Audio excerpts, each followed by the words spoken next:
think one of the, I don't know, the ways in which Zionism has warped the minds of so many Israelis is they want to, they want the world to see him and all Palestinians the way that they see them, which is as this like monolithic, evil, existential threat. With its balls cut off constantly. Yes. This emasculated threat, this humiliated, cucked, feminized, pulverized, neutralized threat, and still pathetically trying to assert its humanity. Now, that's the mindset of a colonialist psychopath. Yeah. Yes. What everyone Like the else New York sees Post is cover something- was like rat in a hole. And I was like, that's not at all how any of us see that video or see him. It's so fascinating. I'm like, what planet am I on? Yeah. Yeah. Nor did it happen in that way. Yeah. It's like he was literally not a rat in a hole. Exactly. You know, this whole narrative, they realized when they released the video that they had fucked up because they had shown him not being the person that they said he was going to be. And here's Shael Ben Ephraim, my favorite fucking liberal Zionist bugaboo, trying to meekly suggest this, which is his role, to meekly suggest that maybe Hasbara gets things wrong, and then he gets smacked down, and he's like, "Well, I'm just saying." So here's him. The chatter on Arab social media makes it very clear that releasing the drone footage and pictures of Sinwar has backfired. It has added to the myth that which makes him a folk hero and strengthens Hamas. Even people who disliked him are paying tribute. And then someone says, "I call BS. There's nothing heroic about the videos, pictures at all. That little bitch threw a stick and was blown away. Those who celebrate that as heroism were blind to his evil in the first place and deserve their fate." And Shael says, "Just telling you what I am seeing." Yeah, what I'm a just comeback. saying. Yeah, I'm just saying. Don't be mad at me. You're supposed to be on my side. It is, I think, endlessly fascinating, the mindset of an Israeli who sees that and goes like, he's a little bitch. He threw a stick and we had all of this advanced weaponry and we destroyed him. And Or an it's Israel or an Israel supporter, a Douglas Murray, oh yeah, no, 100%. a Brianna Wu, whoever the fuck. Doesn't matter. Well, I if think you're what's Israeli or not. interesting about it as it relates to Israeli society is just any semblance or any pretense of the idea that if a Holocaust was happening, it's, I guess what I'm saying is that you can tell that they find the Holocaust mostly to be a story of Jewish humiliation.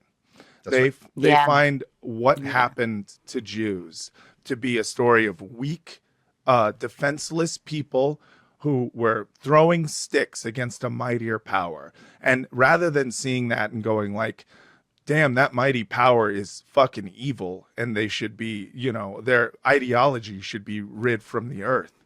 And wow, the human spirit is mighty and noble and inspiring. Yes. People against all odds will assert their humanity and their dignity to the very last. Yes. As say they did in the Warsaw Ghetto. No, the crime of the Warsaw Ghetto is that we let ourselves get cucked in the first place.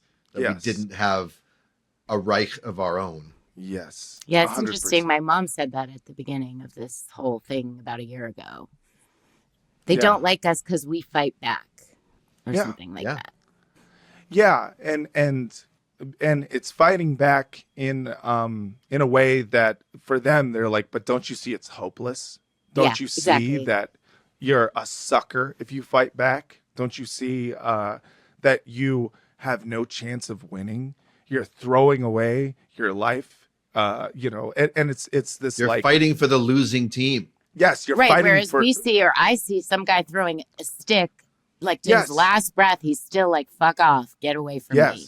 Exactly. I'm gonna One resist good arm until the end of Yes, and I'm a human being. Yeah, I'm a human being. I'm brave, and fuck you. And I feel like losing that understanding is crazy to me. It's completely and by that, anathema. and of course, if you go back to October 7th, they had a moment where they loved showing videos of like Israeli women struggling against their captors. Yes. Yes. Well, that was hopeless too. Should we not admire I admired the bravery of those Absolutely. women in that moment, even as I did the unthinkable and contextualized the actions of October 7th, even as I questioned the allegations of mass systemic rape. There were very clearly multiple cases of young women in the clutches of armed masked men being dragged to their certain doom or very, very, very unpleasant ordeal into Gaza. Fucking terrifying. And to see a woman struggling against her captors, it doesn't mean I'm rooting for her side or whatever, but the human spirit to be like, that's actually relatable and human. And there was a moment where the Zionists allowed themselves, when it comes to their women, look how badass our women are. They fight back. They spit in the face of whatever. But that's, when it comes to a Hamas leader, a fighter, a Palestinian child, Ahed Tamimi, any Palestinian who asserts their right to defy, even and especially when they have no hope of prevailing over the much superior force. Yeah. They just find it disgusting. Yeah, it's funny. And we became like, when I was, 13 or 14, when the first Intifada started, we had all this sympathy because we were throwing rocks at tanks. And like, that's really the legacy of all of this is we cannot and will not stop resisting because it's not okay. And and they don't understand why. And it's like all those people who are just like, peace, peace. And I'm like, you can't just say peace, Yeah. You got to give us something. And I think there's a huge sense, like, same with losing Nasrallah a few weeks ago. I'm half Lebanese, and I was stuck there in 2006 in the war for the second time in my life. And I may not be Shia, and I may not be a member of Hezbollah, but he was a leader who always stuck by his word. He was an eloquent speaker. Everyone would gather around to hear him talk because he used Arabic language so incredibly.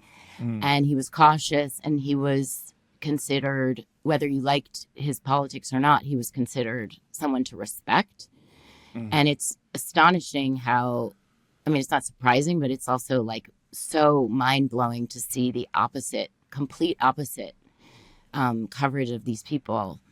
Because if you're Lebanese and he's preventing your country from being blown up, as much as it's annoying that he's kind of in the middle of a war that you don't want to participate in, you still have respect for someone who's protecting your land because the Lebanese army really doesn't have that ability. So it's very complicated. Especially a leader as effective as Nasrallah was. Exactly. In getting the Israelis off of their land. Yeah, he was pretty amazing. Yes. And he had a sharp political analysis. Yep. Yes. And Finkelstein tells it that actually Chomsky influenced Nasrallah, that after he met with Chomsky, he never again spoke about the Jews, this and that. He spoke about the United States and military-industrial complex. And he's like, Israel's not even the point. Yeah. And Israel's just being used by the bigger powers. Now that's dangerous. That's it's that line from The Wire. What's the most dangerous thing in the Middle East? An Arab with a library card. That's right. Exactly. So, thank you. And a lot of us have them. Yeah, we're one of the most we export so much. You invented libraries. For fuck's sake. We export so much intelligence. It's astonishing. Like everyone has a PhD, so we are very overly educated. And it reminds me, Gazans disproportionately most of all in the region.